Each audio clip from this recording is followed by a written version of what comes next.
Hey everyone, I strongly believe we should rebuild our Canadian Constitution. Like Prime Ministers Pierre Trudeau and Brian Mulroney, I am seeking to find solutions to create a greater unification of Canada and all its people.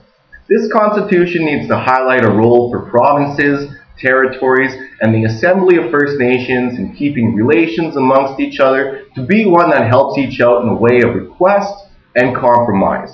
These relations need to be based on goodwill and a willingness from each to help another out. They can come to the bargaining table to negotiate what each has to offer and what each needs.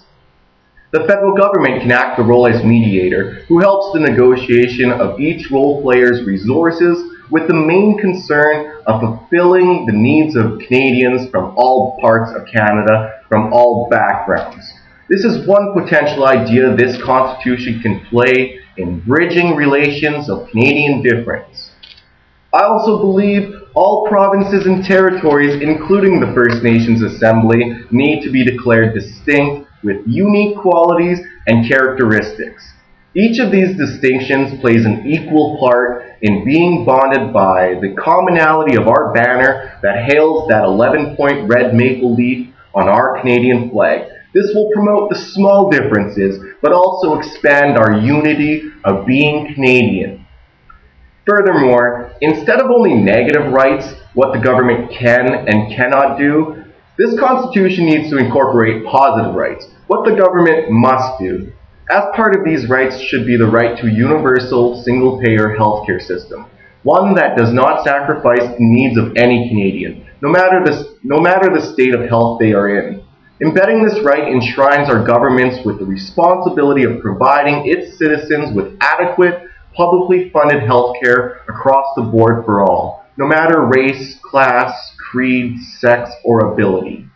Another positive right that must be shown through this Constitution is the right for all Canadians to receive primary, secondary, and post-secondary schooling at a reasonable and affordable price.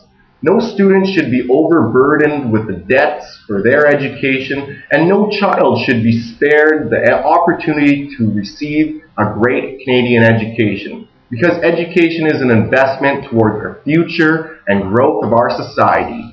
On top of these recommendations for this Constitution is declaring Canada as a sovereign and independent nation, not needing the royal assent from the royal family.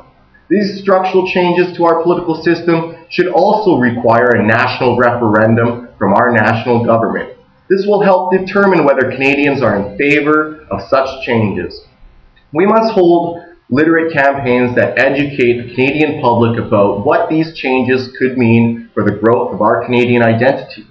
All of this would strengthen this nation's independence and its future. These are my visions for a new, modern, and optimistic Canada.